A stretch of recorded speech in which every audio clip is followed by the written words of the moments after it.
जय श्री कृष्णा। माघ मास के शुक्ल पक्ष की जया या भयमी एकादशी की आप सभी को बहुत बहुत शुभकामनाएं। भगवान श्री विष्णु की कृपा आप पर सदैव बनी रहे। भगवान विष्णु को यह व्रत बहुत प्रिय है। ऐसा कहा जाता है कि इस व्रत को रखने से ब्रह्म हत्या का पाप भी क्षमा हो जाता है, पिशाच योनि से भी मुक्ति मिलती है। इस दिन चावल नहीं खाया जाता है। पूरे दिन व्रत करके फलाहार कर सकते हैं और अगले दिन द्वादशी को व्रत का पारण किया जाता है। भगवान श्री कृष्ण ने माघ मास के शुक्ल पक्ष की एकादशी का महत्व बताया है। इस साल जया एकादशी के दिन बहुत ही शुभ योग बन रहे हैं। आइए अब मिलकर जया एकादशी के कथा का श्रवण करते हैं। एक बार की बात है, अर्जुन ने भगवान श्री कृष्ण से प्रश्न करते हुए कहा, हे भगवान, आप कृपा कर मुझे माघ मास के शुक्ल पक्ष की एकादशी का क्या महत्व है, विस्तार पूर्वक बताएं। माघ शुक्ल पक्ष की एकादशी में किस देवता की पूजा करनी चाहिए तथा इस एकादशी व्रत की कथा क्या है, उसके करने से किस फल की प्राप्ति होती है, शीघ्र ही मुझे बताएं। भगवान श्री कृष्ण कहते हैं, माघ मास के शुक्ल पक्ष की एकादशी को जया एकादशी कहते हैं। भगवान श्री कृष्ण ने कहा, यह तिथि पापों को हराने वाली है। इस एकादशी का व्रत करने पर मनुष्य को कभी भी प्रेत योनि में नहीं जाना पड़ता। इसकी कहानी इस प्रकार है। एक समय की बात है, स्वर्ग लोक में देवराज इंद्र राज्य करते थे। देवगण पारिजात वृक्षों से भरे हुए नंदन वन में एक बार अप्सराओं के साथ घूम रहे थे। नंदन वन में उत्सव का आयोजन हो रहा था। इसमें देवता, ऋषि मुनि सभी मौजूद थे। उस समय गंधर्व राज गा रहे थे और गंधर्व कन्याएं नृत्य कर रही थी। इंद्र गंधर्वों के नृत्य का आनंद ले रहे थे। उसमें गंधर्व गा रहे थे, जिनमें पुष्पदंत, चित्रसेन और उनका पुत्र, ये तीनों मुख्य कलाकार थे।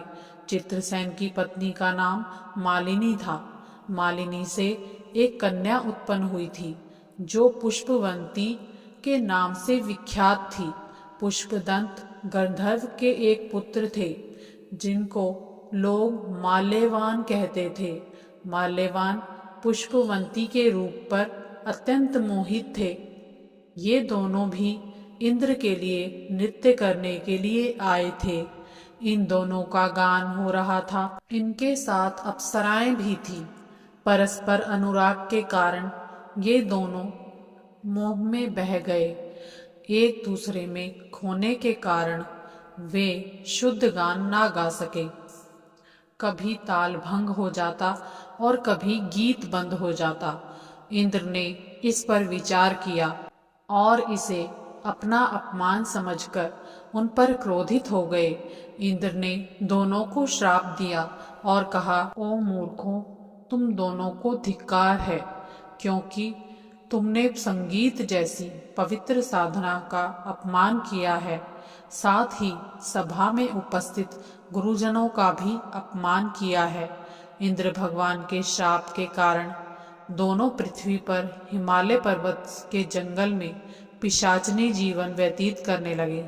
एक दिन पिशाच ने अपनी पत्नी पिशाचनी से कहा कि हमने कौन सा पाप किया है जिससे हमें यह पिशाच योनि प्राप्त हुई है।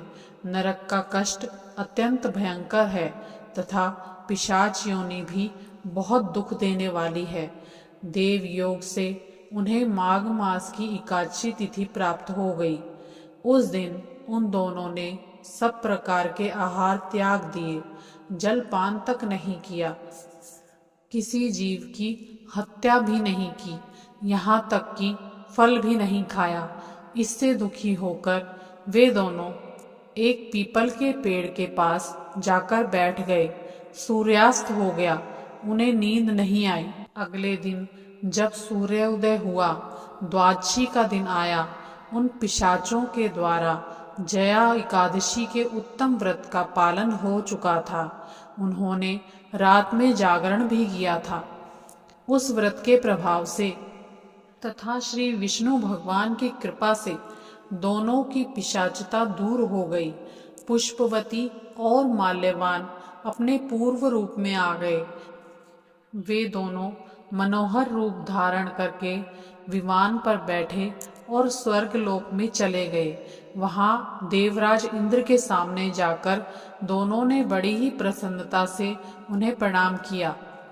माल्यवान ने बताया कि भगवान वासुदेव की कृपा से जया एकादशी व्रत से हमारी पिशाचता दूर हुई है। इंद्र ने कहा कि तो अब तुम दोनों मेरे कहने से सुधापान करो। जो लोग एकादशी के व्रत में तत्पर और भगवान श्री कृष्ण के शरणागत होते हैं वे हमारे भी पूजनीय हैं। भगवान श्री कृष्ण कहते हैं कि इसीलिए सभी को एकादशी का व्रत करना चाहिए। यह एकादशी ब्रह्म हत्या के पाप को भी दूर करने वाली है। इस महत्तम को पढ़ने से और सुनने से अग्निष्टोम यज्ञ का फल मिलता है। इस प्रकार एकादशी व्रत करने से सभी का जीवन उत्तम हो जाता है। बोलो विष्णु भगवान की जय। बोलो सर्वदेवी देवता की जय। तो कैसी लगी आपको हमारी कहानी? अगर आपको हमारी कहानी अच्छी लगी हो तो हमारे वीडियो को लाइक करना, चैनल को सब्सक्राइब करना। धन्यवाद।